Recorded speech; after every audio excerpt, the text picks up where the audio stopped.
하나님께서 모세를 통해서 이렇게 하늘의 그 양식을 보여주시면서 지으라고 하신 그 성막에 대해서, 또 성막에 각각에 들어있는 그러한 그 기구에 대해서, 또 성막의 변천 역사에 대해서 이제 공부를 했습니다.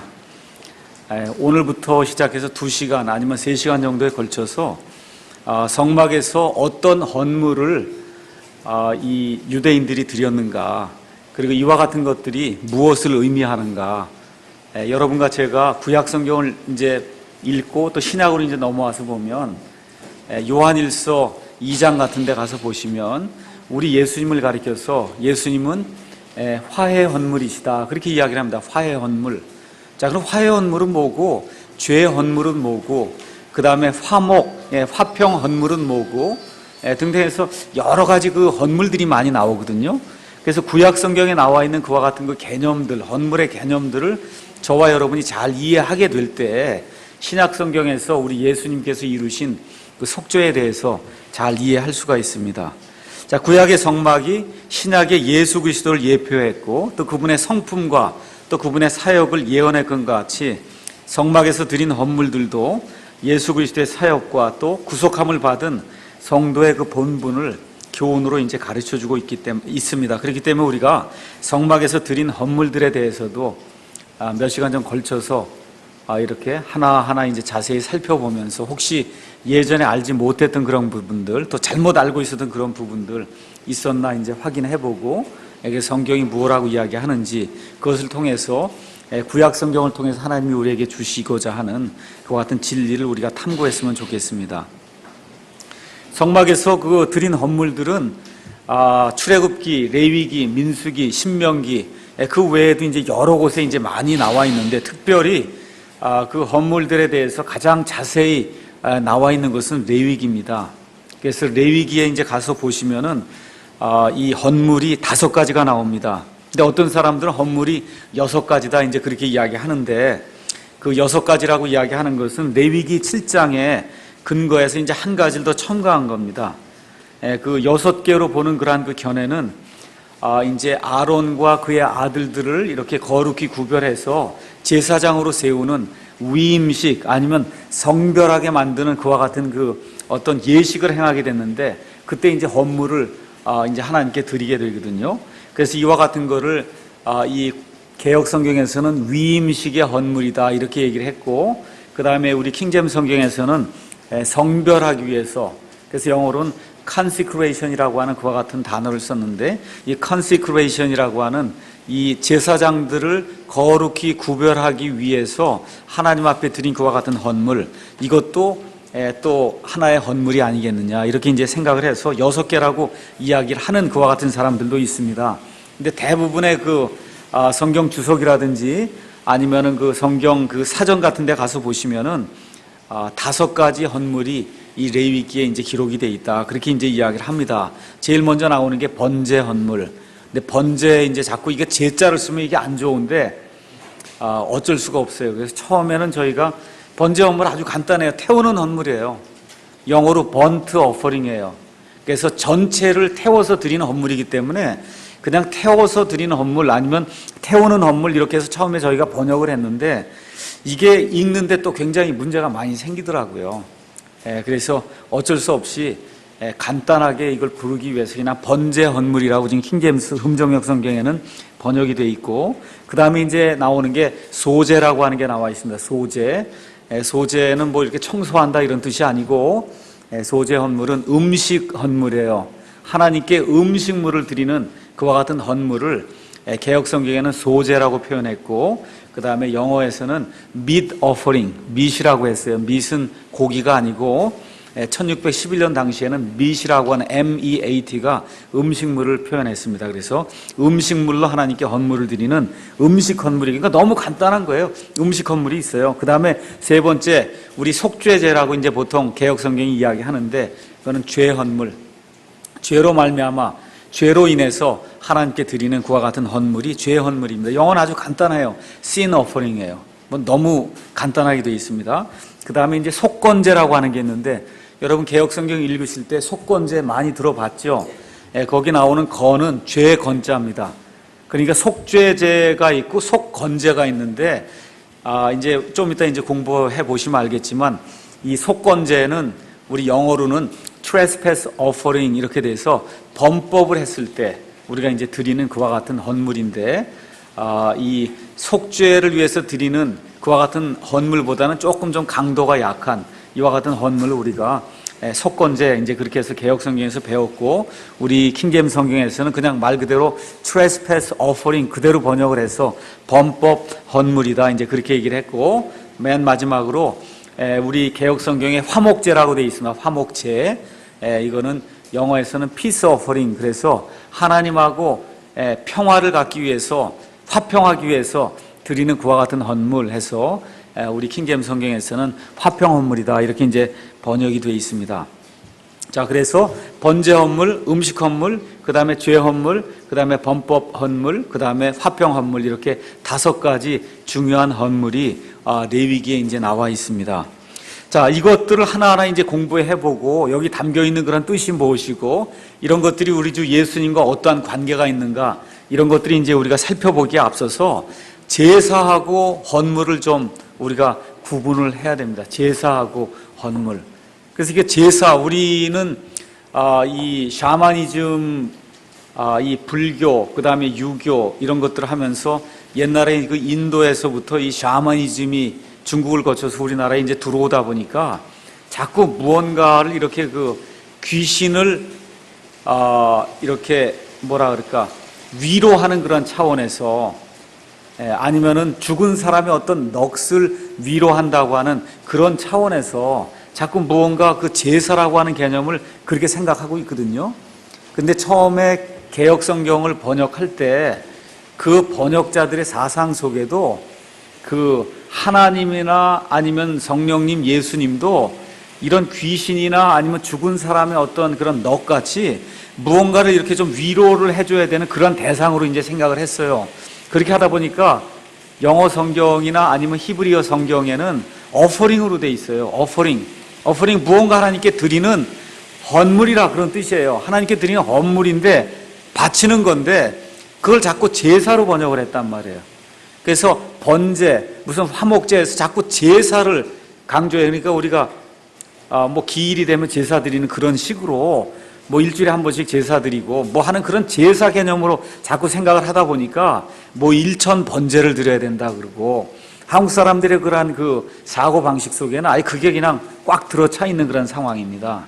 그래서 이제 그게 번역이 이제 잘못되다 보니까 그와 같은 방식으로 하나님이 원치 않고 하나님이 의도하지도 않았던 그런 방식으로 하나님께 이렇게 무언가 헌물을 드리는 것을 제사 드리는 걸 이렇게 착각하는 이와 같은 현상이 한국교회에 이제 굉장히 심화가 되어 있습니다. 그래서 지금부터 저희가 말씀드리고자 하는 이런 번제 헌물, 음식 헌물, 죄 헌물, 뭐 범법 헌물, 이와 같은 거 헌물 얘기할 때는 제사하고 전혀 상관이 없는 거다. 하나님 앞에 어떤 목적을 가지고 무슨 헌물을 드리는 것이다. 이렇게 이제 저와 여러분이 생각을 하시고 이 헌물 문제를 좀 생각을 하면은 그럼 좀 이해하기가 쉬울 겁니다. 자, 그러면 먼저 우리가 뭘 공부해야 되냐 하면 왜 헌물이 필요하냐 그 얘기예요. 구약시대 하나님께서 여러 가지 그런 헌물을 통해서 하나님 앞에 나오라 그랬습니다. 그 구약시대의 그 모든 일들은 몸 아니면 실체가 아니고 그림자에 지나지 않았거든요. 자, 그러면 그 그림자는 뭔가 실체가 있다는 얘기예요. 그 실체는 예수 그리스도 안에서 완전히 이제 성취가 된다 그 얘기입니다. 자, 그러면 이와 같은 그 희생 예물 아니면 희생 헌물을 이렇게 하나님께 드림을 통해서 무엇을 이루고자 했는가, 그 목적을 우리가 먼저 살펴보는 것이 좋을 것 같습니다. 먼저 속죄 생각해 보겠습니다. 속죄라고 하는 단어는 영어로 atonement 이렇게 되어 있어요. atonement. 그래서 이게 명사고 동사로 쓰면 atone이라고 하는 그런 단어가 aton에서 하면 속죄. atonement는 그 옆에 뭐라고 썼냐면 at one month 이렇게 썼어요. 그렇죠? 이거를 쉽게 얘기하면 하나가 되는 거다 그런 뜻입니다. 하나님과 사람 사이에 죄가 들어옴으로 말미암아, 그래서 하나님과 사람 사이에 있는 죄로 말미암아 하나님과 사람이 둘로 이렇게 갈라졌어요. 이렇게 갈라진 거를 하나가 되게 만들려고 하면 그게 at one month에 완이 되게 하려면은 그러면 속죄 헌물이 필요하다 그런 얘기입니다. 그러니까 속죄의 개념은 아주 간단해요. 이렇게 둘로 나뉘어진 것을 다시 하나로 만드는 그와 같은 그 과정을 우리가 속죄라고 이제 이야기를 합니다. 자, 그러면 우리가 이걸 살펴보기 전에 뭘 살펴봐야 되냐 하면 그러면 왜 속죄가 필요하냐? 왜 그래요? 죄 때문에 속죄가 필요한 겁니다. 죄. 그래서 로마서 5장 12절, 로마서 5장 14절 가서 보면 한 사람에 의해서 죄가 이 세상에 들어오게 되고 그 죄로 말미암아 모든 사람에게 사망이 임했다. 지금 그렇게 이야기를 하고 있습니다. 그러니까 예수님을 믿는 가장 큰 이유는 죄 문제를 해결하고자 하는 거예요. 그래서 이 죄 문제가 해결이 되면 그럼 무슨 문제가 해결이 돼요? 죽는 문제가 해결이 된다 그 얘기입니다. 그래서 로마서 5장에 나와 있는 그 죽음은, 사망은 1차적으로 육체적인 것과 같은 죽음을 이야기합니다. 그래서 이 죽음 이야기 또 사망 이야기 이와 같은 것들을 우리가 극복을 하려면은 그러면 죄 문제를 해결해야 되는데 이 세상에 어떤 종교도 죄 문제를 해결해 주지 않거든요. 기독교만이, 하나님이 가르쳐 주신 이 복음만이 죄를 어떻게 해결할 수 있다 그걸 가르쳐 주고 있습니다. 그래서 하나님의 말씀의 그 표현을 따를 것 같으면은 이 죄로 말미암아 하나님과 사람이 원수지간이 됐다 그 얘기입니다. 원수지간이 됐어요. 그래서 죄로 말미암아 이 사람의 영이 기능을 발휘하지 못하고 이 땅에 누구든지 태어나게 되면 영이 기능을 발휘하지 못한 상태에서 영이 죽은 상태에서 이제 태어나게 된다 그 얘기입니다. 그래서 하나님께서 우리 사람들을 이제 치료하시기 위해서 하나님은 속성 중에 가장 중요한 것이 두 가지가 있다 그래서 하나는 하나님의 거룩함이 있고 하나님의 사랑이 있다 그렇게 얘기를 했어요. 그래서 하나님의 공의가 이렇게 훼손당하게 될 때 1차적으로 하나님의 공의가 훼손된 것을 만회할 수 있는 이와 같은 게 필요하다는 거예요. 그게 속죄의 헌물이다 그 얘기입니다. 그래서 하나님의 치료 방법은 간단해요. 대신 속죄를 하라 그 얘기예요. 그러니까 죄가 없는 무엇이 죄가 있는 사람을 대신해서 드려지게 될 때 하나님께서 구약시대에는 죄를 이렇게 잠정적으로 덮어주신다. 그게 어토먼트, 속죄고 그 다음에 이와 같은 일들 하나님께서 약 4,000년 정도 이렇게 하시다가 이제 마지막으로 하나님께서 직접 사람의 몸을 입고 이 땅에 오셔서 그래서 완전하고도 유일하고도 영원한 그와 같은 속죄 희생물이 되셔서 그래서 단 한 번에 이 세상 모든 사람들의 죄를 대속하는 그와 같은 엄청난 그와 같은 일을 하셨습니다. 그래서 하나님의 치료 방법은 대신 속죄라는 거예요. 대신 속죄. 그래서 하나님께서 아담과 이브를 창조하신 이후에 아담과 이브가 죄를 지은 이후에 그들에게 하나님께서 저주를 선포하신 이후에 그들을 에덴 동산에서 내쫓으실 때 하나님께서 보여주셨어요. 어떻게 사람이 하나님 앞에 나와야 되는가 해서 하나님이 직접 시청과 교육을 통해서 창세기 3장 21절 가서 보시면 짐승을 잡아서 가죽옷을 만들어서 이 사람들의 앞을 가릴 수 있도록 그렇게 만들어 주십니다. 그래서 아담과 이브가 에덴 동산에서 쫓겨나게 될 때 하나님 앞에 서려면은 죄 많은 나 대신에 순전한 그와 같은 어떤 짐승이 죽었던 것처럼 하나님 앞에 서기 위해서는 나 대신 죄가 없는 무엇인가가 죽어야 된다. 이와 같은 것들을 하나님이 첫 번째 그 희생물을 잡아서 죽이심으로 말미암아 사람들에게 이제 보여주게 됐습니다. 그래서 구약 성경 그 창세기 3장 21절부터 시작해서 계속해서 약 4,000년 동안 하나님이 계속해서 사람들에게 보여주고자 하신 그 일의 내용이 뭐냐 하면 대신 속죄가 필요하다는 거예요. 그래서 처음에 구약은 대략 몇 년이라 그랬어요? 기간이 4,000년이라 그랬습니다. 그 4,000년 중에 약 2,000년 동안은 이 유대인과 이방인의 구분이 없었어요. 유대인과 이방인의 구분이 없었어요. 그 가운데 노아도 있었고 노아의 아들 셈도 있었고 그 다음에 셋도 있었고 여러 가인과 아벨과 이와 같은 사람들이 있었는데 이 모든 사람들이 하나님 앞에 나아가서 자기의 믿음을 표현하기 위해서는 희생 예물을 드렸다 그 얘기입니다. 그리고 나서 2000년쯤 지났을 때 하나님이 아브라함을 부르셔서 아브라함을 통해서 아브라함의 씨가 되는 유대인들을 이제 만들어내기 시작하셔서 구약성경 후반부 2000년 동안은 하나님이 이스라엘이라고 하는 하나님의 선택된 그와 같은 민족들을 통해서 좀 더 체계적으로 구체적으로 어떻게 하나님 앞에 나와야 된다고 하는 것들을 이 율법을 통해서 하나님이 구체적으로 자세하게 이제 가르쳐 줬어요.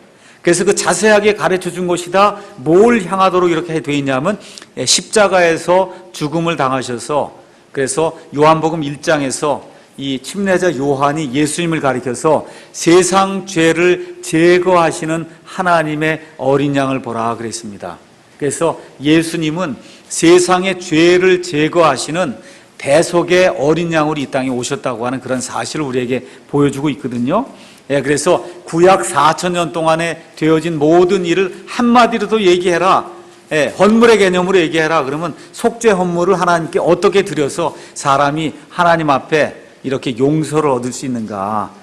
그걸 보여주시고자 하나님이 4000년 동안 일을 하시면서 그림자와 본보기로서 여러 가지 그런 그 헌물을 우리에게 가르쳐 주셨다는 겁니다. 그래서 이것이 어디를 향해 갔다고요? 정점이 어디예요? 십자가 사건을 통해서 예수님이 십자가에 죽으시는 그 순간에 완전한 그런 희생 예물이 드려져서 대신 속죄가 완전하게 이제 이루어져서 구약 시대뿐만 아니라 신약 시대에 사는 모든 사람의 죄를 하나님이 일시에 제거하시는 그와 같은 일이 십자가에서 이제 일어나게 되었습니다. 그래서 그 내용이 히브리서 9장 10장에 이제 기록이 되어 있습니다. 그래서 저와 여러분이 이 레위기에 나와 있는 말씀과 히브리서 특별히 9장과 10장에 나와 있는 이 말씀들을 잘 이렇게 종합을 하게 되면 하나님께서 우리에게 어떤 것을 요구하시는지 잘 알 수가 있습니다. 자, 그러면 한 가지 제가 먼저 또 말씀을 드리고 넘어가야 될 게 있습니다. 구약시대 사람들은 어떻게 구원받았을까요? 어떻게 구원받았을까요? 믿음으로 구원받았죠. 그렇죠? 히브리서 11장 가서 보시면 그러면 제일 먼저 나오는 인물이 누구예요? 아벨이란 말이에요. 그러니까 아담 이후부터 시작해서 구약시대의 그 믿음이 쭉 나와요. 믿음으로 했단 말이에요. 그 믿음이 저와 여러분이 지금 가지고 있는 믿음하고 동일한 믿음이에요. 뭐를 믿는 거냐? 하나님의 말씀을 믿는 거예요. 하나님의 말씀이 지금 이 시간에 신약시대에는 자신의 아들 예수 그리스도를 믿으라고 말씀하기 때문에 우리가 그 말씀을 그대로 믿는 겁니다. 그러니까 행위를 통해서는 하나님 앞에 나오는 사람이 아무도 없습니다. 자, 그런데 구약시대에 특별히 아브라함 이후에 유대인들이 국가를 이렇게 형성하면서 그러면서 나라를 형성하면서 이 율법이 이제 주어지게 되면서 이 사람들이 어떠한 그 제사장 체계를 통해서 이제 하나님 앞에 나왔단 말이에요. 그렇게 하다 보니까 어떤 일이 발생하면 신정국가가 됐어요. 그러니까 신정국가가 된 상태에서는 잘 들으세요. 그 상태에서는 죄를 지었는데 뭐 거기 성경에 기록된 대로 거기 합당한 예물을 드리지 않으면 그러면 어떻게 돼요? 죽어요. 죽습니다. 11조를 그때 구약시대에 드리라고 그랬는데 11조를 안 드리면 그러면 죽습니다. 지금 여기 교회 시대에 11조 안 드렸다고 죽고 그러는 사람 아무도 없잖아요. 그렇죠? 그러니까 제가 말씀드리고자 하는 것은 구약시대에 특별히 후반부에 이렇게 그 이스라엘 민족이 형성된 이후에는 신정국가가 됐어요. 이런 상태에서 사람들이 예물을 갖다 하나님께 드렸습니다. 희생 예물을. 근데 희생 예물을 드리는데 두 종류의 사람이 있었다는 거예요. 한 종류는 율법에 따라 안 하면 죽으니까 드린 사람이 있다 그거예요. 아시겠죠? 한 종류는 그런 사람이 있고 다른 한 종류는 하나님께서 모세의 율법을 통해서 그래서 이와 같은 짐승을 드릴 때 죄들이 속해진다고 하나님이 말씀해 주셨기 때문에 나는 그 믿음을 가지고 그게 내 감정에는 이걸 죽였다 그래서 내가 죄가 속해지는 그런 감정은 생기지 않지만 내가 믿음을 가지고 하나님 앞에 이걸 드립니다 하고 믿음으로 드린 그런 두 종류의 사람이 있다는 거예요. 두 종류의. 근데 하나님께서는 믿음으로 드린 사람들 것만 받는다 그 얘기입니다. 그게 어디부터 나오냐 하면 가인과 아벨의 첫 번째 희생 예물부터 나오는 거예요. 가인이 잘못한 거 아무것도 없습니다. 자기 것 중에 최상의 것을 갖다 드렸어요. 그렇죠? 아벨도 최상의 것을 가져다 드렸는데 최상의 것이 중요한 것이 아니라 하나님이 원하는 걸 드려야 된다, 그 얘기입니다. 그건 무슨 얘기냐 하면 하나님이 이 피의 속죄 제물을 하나님이 원하시기 때문에. 왜 그래요? 죄로 인해서 죄 없는 무엇인가가 대신 죽어야만 하나님의 공의가 만족이 된다는 겁니다. 그래서 이와 같은 그 믿음을 갖지 않고 자기 마음대로 그저 하나님께 뭘 가져다 드리면 되겠거니 하고 하나님 앞에 드린 그와 같은 제물은 하나님이 받아주지 않았다는 겁니다. 그래서 그와 같은 내용이 창세기 3장 15절, 히브리서 9장 8절에서 9절, 10장 8절에서 9절 이와 같은 내용이 있습니다. 그래서 또 많은 사람들이 잘못 생각하는 게 구약시대에 이스라엘 백성은 다 구원받은 걸로 생각해요. 그렇지 않습니다. 구약시대 이스라엘 사람들 아브라함의 씨지만 아브라함의 씨 중에서 믿음을 가진 자만이 구원받았어요. 믿음을 가진 자들만이 구원받습니다. 그래서 희생물 역시 믿음으로 드린 사람이 있고 믿음 없이 어쩔 수 없이 율법이 부과하기 때문에 드린 그와 같은 사람들이 있는데 하나님은 믿음으로 드리는 그와 같은 헌물만 받으신다. 히브리서 11장에 나와 있는 이 아벨의 헌물, 그걸 통해서도 우리가 알 수 있다는 겁니다. 자, 그래서 희생 제도는, 희생물을 바쳐야 되는 그와 같은 제도는 처음부터 하나님께서 제정하신 규례가 확실합니다. 만일 그렇지 않다면 그것은 미신적인 의지 숭배에 이제 지나지 않을 것이고, 그렇게 되면 하나님은 그와 같은 일들을 받지 않을 겁니다. 그래서 아벨과 같은 경우에 성경에 가서 보면 특별한 그런 내용이 없음에도 불구하고 아벨이 믿음으로 하나님께 이 양을 죽여서 하나님 앞에 가지고 나왔거든요. 그래서 이와 같은 일들을 통해서 하나님이 아담과 이브에게 보여주시고, 그래서 아담과 이브가 자기 자녀들에게 이와 같은 것들을 보여주고 해서 그것이 계속해서 그 이후에 정착이 되었다는 사실을 이제 알 수가 있습니다. 자, 그 다음에 구약시대 이 속죄는 신약시대의 속죄하고는 내용이 완전히 다릅니다.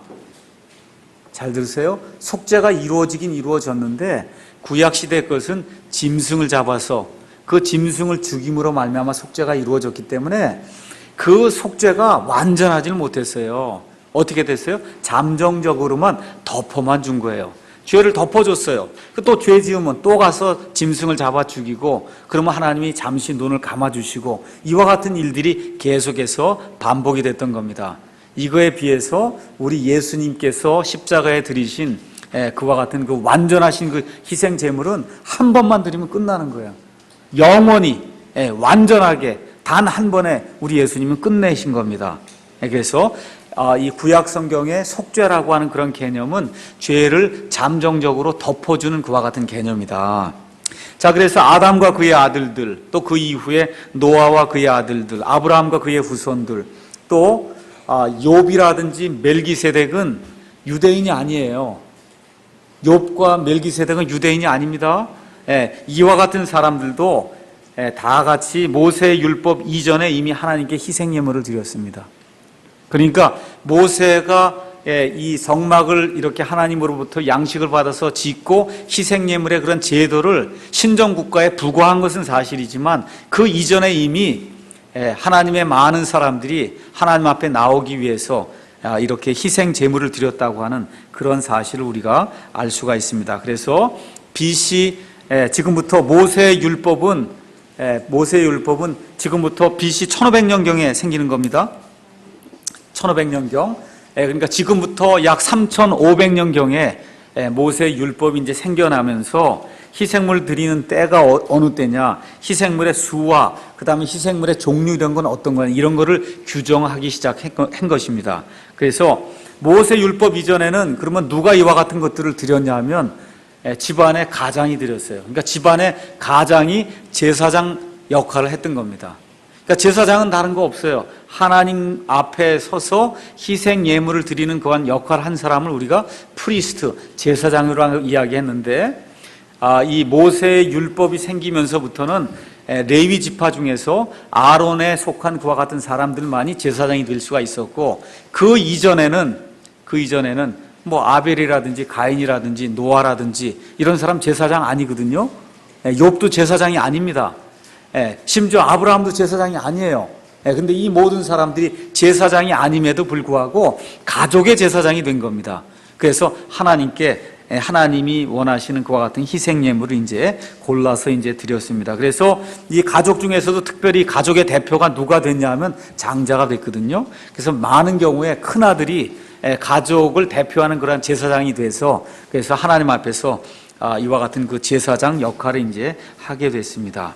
자, 그러면 유대인들은 율법에 따라서 한 군데서만 희생물을 드릴 수 있었어요. 거기가 어디입니까? 우리가 지금까지 공부했던 성막이에요. 성막.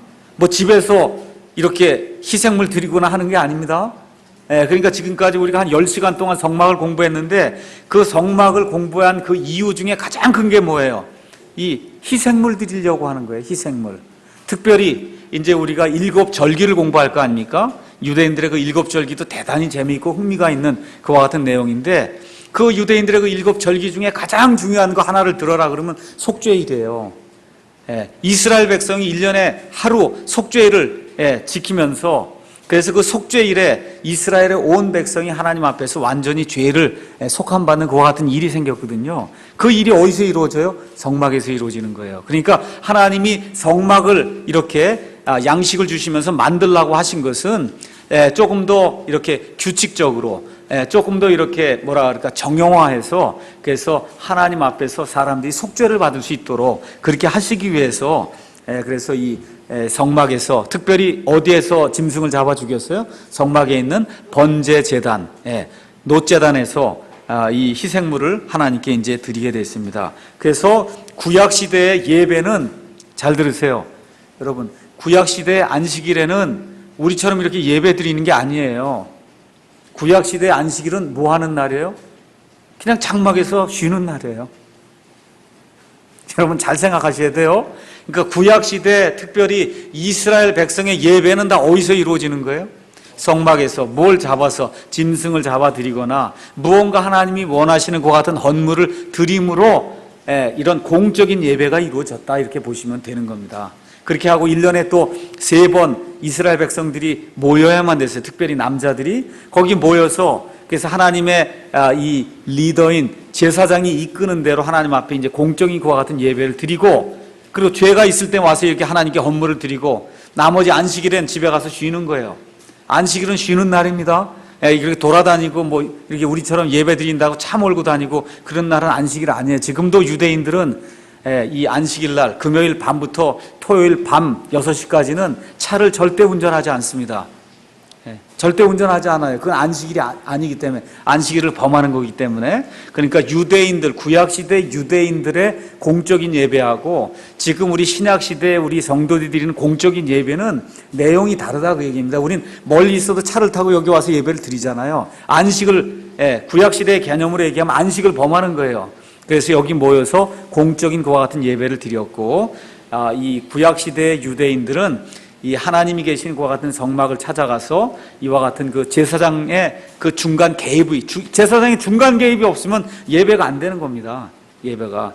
그래서 그와 같은 그 제사장의 중보 그런 사역을 통해서 하나님 앞에 이제 공적인 그런 예배를 이제 드리게 됐습니다. 자, 그래서 대부분의 경우에는 제사장이 하나님과 사람 사이에 서서 중보의 역할을 이제 구약 시대에 했는데 특별한 경우에는 왕이나 대언자나 아니면 재판관들이 제단이 아닌 다른 곳에서 희생물을 드린 그와 같은 경우도 있습니다. 그래서 솔로몬도 기브온에 가서 기브온 그 제단에다가 하나님께 이 희생물을 드리고 그 외에도 사울도 드리고 사무엘도 드리고 여러 가지 이제 재판관들이 이 사람의 재판관들도 그와 같은 일을 했다고 하는 사실을 사사기, 그 다음에 사무엘기상, 열왕기상 이런데 이 기사를 통해서 우리가 알 수가 있습니다. 자, 그러면 그 당시 그 희생 예물을 드릴 때 이교도들의 그 희생 예물은 그 중에 하나가 뭐냐면 사람을 희생물로 드렸습니다. 그러니까 인신제물을 드렸단 말이에요. 인신제. 그걸 특히 누가 했냐면 가나안 땅에 살고 있던 아모리 족속이 그렇게 했다 그 얘기입니다. 그래서 흰놈의 골짜기에서 그 골짜기에서 불 사이로 자기 아들, 딸들을 거기 통과하게 하면서, 그러면서 몰렉이라고 하는 그 신에게, 특히 아기 같은 경우는 조그맣잖아요. 요걸 불 사이로 이렇게 통과하게 하고, 몰렉이 굉장히 큰 그런 형상이거든요. 그 형상을 이걸 뜨겁게 달궈 놓은 다음에 그 손 그 위에다 아기를 이렇게 올려놔서 애가 타서 죽도록, 이와 같은 식의 그 인신제물을 드렸단 말이에요. 몰렉 아니면 몰록이라고 하는 그러한 이 이방 신에게. 그래서 하나님은 인신제물을 허락한 적도 없고 받아보신 적도 없습니다. 그러니까 뭐 입다가 자기 딸을 번제 허물로 드렸다든지 뭐 이런 얘기는, 그거는 신화 속에 나온 얘기, 성경에는 없습니다. 그래서 성경 기록을 따라서 하나님은 인신제물 같은 걸 허락한 적이 없어요. 그래서 므낫세라고 하는 그러한 유다의 아주 사악한 왕이 있죠. 이 아하스라고 하는 왕이 있고, 그 다음에 훌륭한 히스기야 왕이 나왔고, 그 다음에 아주 제일 사악한 므낫세라고 하는 왕이 나와요. 그 므낫세가 한 일이 뭐예요? 자기 아들, 딸들을 불 가운데로 지나가게 하고, 그래서 인신제물을 드렸단 말입니다. 그러한 악한 일들, 이런 일들을 하나님이 금하셨습니다. 그래서 이 가나안 땅에 이스라엘 백성이 40년 동안의 그 광야 생활을 통해서 가나안 땅에 들어가게 될 때, 그 가나안 땅에 있던 가나안 족속, 특히 그 7 부족 그 가나안 족속들이 이와 같은 사악한 일들을 행하기 때문에, 그래서 하나님께서 그들에게 명령하셔서 절대로 그들의 딸을 데려오지 말고, 그들에게 딸들을 내어주지 말고, 절대 결혼하지 말고, 심지어 아이들까지 몽땅 다 죽이라고 하나님께서 그렇게 말씀하시는 겁니다. 악을 제거하기 위해서. 그래서 하나님께서 보시는 그와 같은 그 길은, 아니 하나님의 방법은 저와 여러분이 생각하는 이런 방법하고 다릅니다. 어떻게 애들까지 죽일 수 있나? 그렇잖아요. 어떻게 애들까지 죽일 수 있나? 여러분 구약 성경에 가서 보시면 애들까지 죽인 일이, 이스라엘 백성이, 특히 다윗도 이런 사람도 한 일이 굉장히 많습니다. 하나님의 역사예요. 사람이 그게 옳다 그르다 판단할 수 없어요. 이게 토기가 어떻게 자기를 빚은 토기장에게 당신이 왜 이렇게 했냐고 그렇게 얘기할 수 없거든요. 하나님 어떤 뜻이 있는지 우리가 알 수가 없습니다. 그래서 이라크 전쟁이 일어나고 팔레스타인 무슨 사태가 일어나고, 거기 애들이 이렇게 많이 죽는데, 여태까지 많이 죽었어요, 전쟁을 통해서. 근데 하나님께서 어떤 일을 이루실지 우리가 알 수가 없습니다. 단 한 가지 분명한 것은, 하나님은 옳고 사람은 그르다는 거예요. 하나님은 옳고 사람은 그릅니다.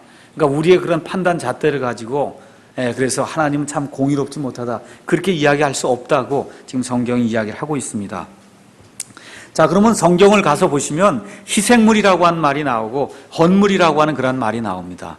희생물, 헌물, 이제 그렇게 나오는데, 희생물과 그 헌물에 대해서 우리가 한번 잠깐 좀 살펴봐야 되겠습니다. 잠깐만. 여러분, 보통 우리가 희생물이라고 할 때는 영어로 sacrifice라고 하는 그와 같은 그 단어를 씁니다. sacrifice. 그래서 sacrifice라고 하는 그 말은 여러분 아시다시피 피를 흘린다 그런 뜻이에요. 피를 흘리는 거. 그래서 피를 흘리는 게 아니면은, 그러면 원칙적으로는 sacrifice, 희생물이 아닙니다. 예를 들어 여러분 고린도전서 10장 20절 한번 가서 보세요. 고린도전서 10장 20절. 고린도전서 10장 20절 가서 보시면, 여기 킹제임스 성경에는 그러나 내가 말하건대 이방인들은 자기들이 희생물로 드리는 것들을 하나님께 희생물로 드리지 아니하고 마귀들에게 드리나니 나는 너희가 마귀들과 교제하는 것을 원치 아니하노라. 이런 데 가서 보시면 다 sacrifice라고 하는 그런 단어가 나옵니다. 그게 무슨 소리예요? 이교도들이, 아니면 옛날에 이방인들이 소나 뭐 이렇게 잡아갖고 피를 흘려갖고 이게 드린 게 누구에게 드렸다는 거예요? 마귀들에게 드렸다는 거죠. 지금 이런 것들 이렇게 번역을 안 하고 성경처럼 번역하면 뭐라고 이제 돼 있냐면, 이방인들은 자기들이 제사 드리는 것을 하나님께 제사로 드리지 아니하고 귀신들에게 드린다, 이렇게 번역이 돼 있어요. 여러분 이해하시겠어요? 제사하는 걸 누구에게 한다고요? 귀신에게 한다, 그렇게 돼 있단 말이에요. 그러니까 뭐예요? 기일 되면 아버지 어머니 무슨 기일 되고 그러면 이거 제사밥 떠놓고 제사 드리는 그런 개념으로 이 성경을 이해하기 때문에, 그래서 이건 문제가 생기는 거예요. 일단 귀신은 없습니다, 이 세상에. 귀신은 없어요. 이건 다 샤머니즘에서 나오는 거지, 귀신이라고 하는 건 아예 없어요, 이 세상에. 뭐 둥둥 떠돌아다니고 하는 뭐 구천을 떠돌아다니는 그런 게 없거든요. 그래서 사람은 죽으면 곧바로 지옥에 가든지 아니면 곧바로 지금 이 시간에는 곧바로 예수님 계신 천국에 가든지 둘 중 하나지 떠돌아다니는 건 없습니다. 뭐 제사밥 이렇게 떠놓으면 와서 먹고 가고 그런 거 없어요. 혹시 그런 일이 있다고 하면 그건 마귀의 이 부하들, 그걸 마귀들이라고 얘기하는데 그러한 마귀들이 그와 같은 일들을 행할 수 있습니다. 여러분 요새 좀비 핏이라는 얘기 많이 들죠? 좀비 맞죠? 좀비라고 하는 거 아시죠? 그러니까 이게 원래 핏이에요. 핏인데 이게 뭔가 해커가 뿌려놓은 그러한 그 바이러스 이거에 침투를 받게 되면 그러면 영혼이 없어지는 거예요. 이 좀비 PC가 돼버리면 어떻게 돼요? 얘가 하라는 대로 내 시스템에 그런 모든 소프트웨어가 있는데도 불구하고 어떻게 돼요? 얘가 하라는 대로 해서 막 가서 접속하라면 접속하고 그럼 뭐 아무것도 모르는 거예요. 그 영혼이 없는 그런 존재를 우리가 좀비라고 이야기합니다. 좀비. 근데 그 좀비라고 하는 말이 어디서 나오는 거냐 하면 남아메리카 이런 데 가서 보시면은 그러면 이 악령을 이렇게 뭐랄까 컨트롤할 수 있는 그런 어떤 영매가 있어요. 영매. 부두족이나 이런 그런 영매가 있단 말이에요. 그런 영매가 이 사람을 조절해 버리면은 아시겠어요? 최면수를 쓰든지 뭐 이렇게 조절하면 영혼이 이 사람이 있음에도 불구하고 그 영혼이 없는 것처럼 이 사람이 하라는 대로 한단 말이에요. 정신없이. 그런 사람을 좀비라고 얘기하는 거예요. 그러니까 좀비가 되면 말 그대로 이 우리 마가복음이나 이런 데 가서 보시면 예수님께서 가다라 지방 이런 데 가면 군대 마귀 들린 그와 같은 사람 봤잖아요. 그냥 그 엄청난 괴력을 갖고 있고 막 이런 사람. 근데 영혼이 자유롭지 못한 이런 사람들. 이런 사람 그걸 좀비라고 얘기하는 겁니다. 좀비. 그러니까 지금 여기 이 마귀가 하는 그와 같은 일들, 그 악한 영들이 사람에게 들어가게 되면 그럼 그 바이러스처럼 그래서 사람을 좀비로 만드는 거예요. 좀비로.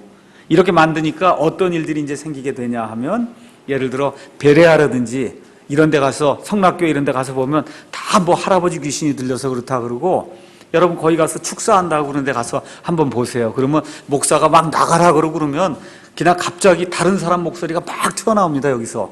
그렇죠? 왜 내가 나가냐 그러고 뭐 하는데 이 사람 정상적인 목소리가 아니라 이상한 사람의 목소리가 여기서 튀어나온단 말이에요. 그러면 나는 뭐 할아버지 귀신이라 그러고 뭐라 그러면 또 옆에 있는 목사가 보라고 할아버지 귀신이라 그러지 않냐고. 그렇게 속아 넘어가는 거예요. 그게. 그렇거든요. 이 마귀가 나는 할아버지 귀신이라고 한 걸 그걸 믿으면 안 되잖아요. 마귀는 거짓말쟁이인데. 그러니까 그게 할아버지 귀신 뭐 삼촌 귀신 그러니까 그렇게 한단 말이에요. 그게 좀비예요. 그게. 그래서 전혀 다른 사람으로 나타나서 그 자기가 가지고 있던 그런 그 영혼의 그런 어떤 자유라든지 이런 걸 맛보지 못하는 그런 일들이 이제 생기는데 이 하나님이 미워하시는 것, 아모리 족속, 특히 가나안 족속들이 행한 일들이 바로 그런 일들을 하는 거예요. 이런 어떤 그 영적인 그 매체 그걸 무당이나 박수나 이런 걸 해갖고 강신술사 이런 걸 통해갖고 그래서 악한 마귀의 영을 컨트롤해 거기 사람에게 집어넣고 그렇게 해서 악한 일들을 하도록 그렇게 만드는 그런 일들이 가나안 땅에 엄청나게 유행하고 흥행했다 그 얘기입니다. 그러니까 하나님께서 다 잡아 죽이라는 거죠. 그건 있을 수 없는 일이다. 그래서 하나님께서 그와 같은 일들을 이제 하게 됐습니다. 그런데 유감스럽게도 우리 개역 성경을 번역할 때 지금부터 한 120년, 30년 전에 그 당시 분들이 뭘 알았겠어요. 중국의 샤머니즘 외에는 모르는 상태에서 이게 들어오니까 그걸 귀신으로 번역하고 개념도 아예 귀신으로 생각한 거예요. 귀신 둥둥 떠다니는 이렇게 하다 보니까 성경을 이렇게 번역하고 그렇게 하다 보니까 지금까지 여기 지난 120년 동안 다 귀신론이 이렇게 하는 게 다 그런 귀신론을 사람들이 생각을 한다 그 얘기입니다. 그러니까 이게 중국이나 한국 같은 데서 이게 가능한 거지 미국이나 이런 데 불가능한 귀신론이에요. 미국 사람들은 그런 게 없어요. 어디엔 또 가능하냐면 그리스에는 그게 가능합니다. 그리스에도 똑같은 샤머니즘이 있었거든요. 그래서 이와 같은 일들이 이 기독교 안에 지금 팽배하기 때문에 그래서 뭐 귀신을 쫓아내야 된다 그러고 하는 일이 이제 이런 식으로 이제 이게 바뀌게 되는 겁니다. 그래서 먼저 제가 말씀드리고자 하는 것은 희생물은 원칙적인 의미가 피를 흘리는 거다. 그러니까 피를 흘려서 하나님께 드리는 그와 같은 이 헌물을, 그거를 우리가 희생물이다, 이제 그렇게 얘기합니다. 그래서 그 희생물 말고 뭐가 있냐면 offering. 이건 헌물로 번역했고, 그 다음에 oblation이라고 하는 단어가 있어요. oblation, 그건 우리가 봉헌물이라고 얘기했어요. 봉헌물. 그래서 봉헌물 같은 경우에는 단순히 그냥 헌물 아니면 예물, 이와 같은 뜻을 가지고 있습니다. 그래서 그 다음 장에 여러분 가서 보시면 헌물 이제 설명하면서 히브리 말에서 헌물, 그 민카라고 하는 그 말은 희생물을 뜻하는 세바와 구분되어 피가 없는 예물을 가리킵니다. 근데 영어 성경에서는 피를 포함하는 헌물, 즉 죄 헌물 등에도 이 말이 이제 사용이 됐습니다. 그래서 헌물의 경우 희생물이 포함된 경우도 있고, 죄 헌물, 그 다음에 범법 헌물, 이런 거 희생물이 포함된 거거든요. 그 다음에 여러분 또 가서 보시면 밀가루만 갖져다가 하나님께 드리는 헌물도 있어요. 그건 우리가 소제 그렇게 얘기를 했고, 그건 음식 헌물 그렇게 이야기합니다. 또 11조와 첫열매 헌물처럼 헌물이나 희생물 중 어떤 것은 반드시 의무로 드려야 됐습니다. 구약시대 사람들, 다시 한번 말씀드리지만 첫열매 헌물, 그 다음에 11조 이거 안 드리면 죽었습니다. 지금 교회에서 무슨 맥주 감사 이런 거 다 갖다 이거 하면 안 되잖아요. 이건 구약시대에, 율법시대에 이거 밀 보리 추수하고 나서 오리고 가져다가 하나님께 이렇게 감사드린 거거든요. 지금 신약시대에 왜 맥주 감사 헌물을 해요? 교회에서 다 돈 뜯으려고 그러는 거지. 전혀 상관없는 거예요. 이 신약시대 사는 사람들에게는 전혀 상관없는 겁니다. 그래서 구약시대는 그거 해야 되는 거, 그거 안 하면은 신정국가이기 때문에 죽어요. 그래서 11조, 이런 맥주 헌금, 그 다음에 첫열매 이런 건 반드시 드려야 되는 거고, 또 많은 부분들은 자원 헌물로 이렇게 드리는, 내가 원해서 드리는 그와 같은 헌물로 하나님께 이제 드렸습니다. 자, 그러면 헌물의 종류를 이제 살펴보면 헌물은 크게 두 가지로 크게 나눌 수가 있습니다. 하나는 하나님 앞에 향기로운 냄새가 되도록 하기 위해서 드리는 헌물이 있어요. 그걸 영어로 sweet savor라 그랬어요. 달콤한 향내로 요 헌물을 드리면 하나님이 그거를, 이 냄새를 맡으시고 참 달콤하다, 스윗하다 그렇게 생각하시는 거예요. 그런 헌물이 있어요. 그게 뭐냐 하면 번제 헌물, 그 다음에 음식 헌물, 그 다음에 화평 헌물. 이해하시겠죠? 그 세 가지가, 헌물이 5가지가 있다 그랬는데 그 5가지 중에 번제 헌물, 음식 헌물, 화평 헌물. 예를 들어 이사야서 53장 한번 잠깐 가서 보시겠습니다.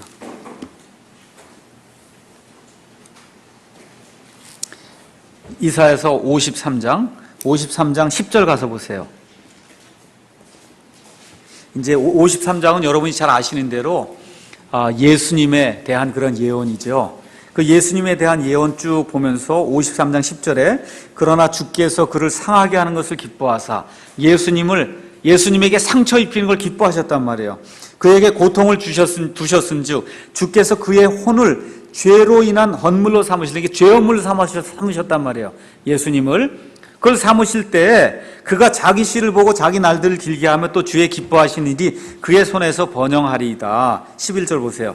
그가 자기 혼이 해산의 고통을 치른 것을 보고 만족하게 여기리라. 이렇게 이제 돼 있단 말이에요. 그러니까 예수님께서 이 번제 헌물이 되셔서, 죄 헌물이 되셔서 하나님 앞에 향기로운 그러한 그 냄새가 되게 될 때, 그래서 이렇게 드려지게 될 때 예수님 자신도 흡족히 여기셨고 그것을 받는 하나님도 참 달콤한 헌물이다, 이렇게 흡족하게 여기셨다, 이제 그렇게 얘기를 하는 겁니다. 자, 그 다음에 이제 두 번째는 죄 때문에 드리는 헌물이 있어요. 죄 때문에. 그래서 죄는 구약시대의 그 율법에 따르면 조금 심각한 죄가 있고 조금 심각하지 않은 죄가 있습니다. 그래서 조금 심각한, 요건 조금 이따 우리가 자세히 공부할 거고, 조금 심각한 그러한 죄로 인해서 드리는 헌물은 죄 헌물이고, 그래서 개역 성경에는 속죄제 그렇게 이제 돼 있고, 조금 심각하지 않은 뭐 맹세를 어겼다든가 하는 이런 것들로 인해서 죄를 드려야 될 때, 죄 헌물을 드려야 될 때 그때 드리는 그와 같은 헌물은 범법 헌물이다. 범법 아시겠죠? 이렇게 무언가 허물이 있어서 다른 사람에게 조그만 피해를 줬기 때문에 그래서 드리는 그러한 헌물을 우리가 범법 헌물이다. 이제 그렇게 이야기합니다. 그러면 여러분이 이제 레위기를 가서 이제 보시면은 레위기 시작을 한번 가서 보세요. 레위기 1장. 그러니까 이 모세 오경을 보실 때 창세기, 출애굽기, 레위기 이렇게 이제 쭉 나간단 말이에요. 창세기에선 하나님께서 뭘 하셨어요? 하나님이 사람을 창조했는데 죄가 들어왔단 말이에요. 그렇죠? 죄가 들어와서 창세기 맨 끝에 가니까 이스라엘 백성이 어디로 가게 됩니까? 이집트로 가죠. 그러니까 세상을 대표하는 이집트로 가서 속박의 집, 쇠용광로에 사람이 꽁꽁 묶이는 그와 같은 내용이 창세기에 기록이 되어 있는 거예요. 묶였어요. 완전히 속박이 되고 말았어요. 근데 이제 하나님이 두 번째 출애굽기를 주시면서 이제 어떻게 해요? 거기서 구속을 해갖고 하나님이 물러주는 거예요. 그걸 물러갖고는 그걸 데리고 나와서 자유의 땅으로 인도하려고 하는 그런 일들을 하시는 게 출애굽기예요. 그러면 이렇게 구속을 받아서 자유의 몸이 된 사람들이 그 다음에 하나님께 해야 될 일이 뭘까요? 예배를 드려야 될 거 아니야. 하나님께 감사해서. 그렇죠? 그 예배 드리는 내용이 레위기에 나와 있는 거예요. 이해하시겠죠? 그러니까 창세기, 출애굽기, 레위기가 그와 같은 구조로 구성이 되어 있는 겁니다. 창조가 되었으나 죄 가운데 빠져서 완전히 속박의 집에 갇히게 됐다 그 얘기입니다. 창세기에서 그거를 하나님께서 구해내시는 거예요. 그게 출애굽 사건이 이루어진 다음에 하나님이 구체적으로 이제 너희가 내게 나올 때는, 내게 예배를 드리러 올 때는 이와 같은 식으로 예배를 드려야 된다고 하나님이 구체적인 예배 방법을 가르쳐 주신 것이 레위기에 기록이 되어 있다 그 얘기입니다. 그래서 레위기 1장 들어가셔 보시면은 주께서 모세를 부르시고 회중의 성막에서 그에게 말씀하여 이르시되, 이미 회중의 성막이 다 세워진 다음에 그 다음부터 나오는 게 뭐예요? 1장 번제 헌물, 그 다음에 2장 음식 헌물, 3장 화평 헌물, 4장 죄 헌물, 5장 범법 헌물. 뭐 다른 거 아무것도 없어요. 그냥 하나님이 회중의 성막으로 부르시더니 이제부터 죄 있는 사람은 뭘 갖고 나오고, 그렇죠? 허물 있는 사람은 뭘 갖고 나오고, 나하고 화해가 깨어진 사람은 그러면 뭐를 들고 나오고, 이런 모든 것들을 하나님이 하나하나 구체적으로 이렇게 규정을 해주셔서, 그래서 사람들이 하나님과 화평을 이루고 또 옆에 있는 이웃과 화평을 이루어서 그래서 하나님 보시기에 합당한 그와 같은 성도로 살아갈 수 있도록 그 모든 규정을 하나하나 이제 만들어 주시는 그런 대목이 여기 레위기에 이제 기록이 되어 있는 겁니다. 그래서 오늘은 일단 전반적으로 헌물과 희생물 이런 것들을 왜 드려야 되는가, 종류는 어떤 것이 있는가, 이런 내용들을 이제 살펴봤고, 다음 시간부터는 구체적으로 하나하나 그 헌물들의 어떤 의미가 있는지 우리가 살펴보도록 하겠습니다. 여기서 마치겠습니다.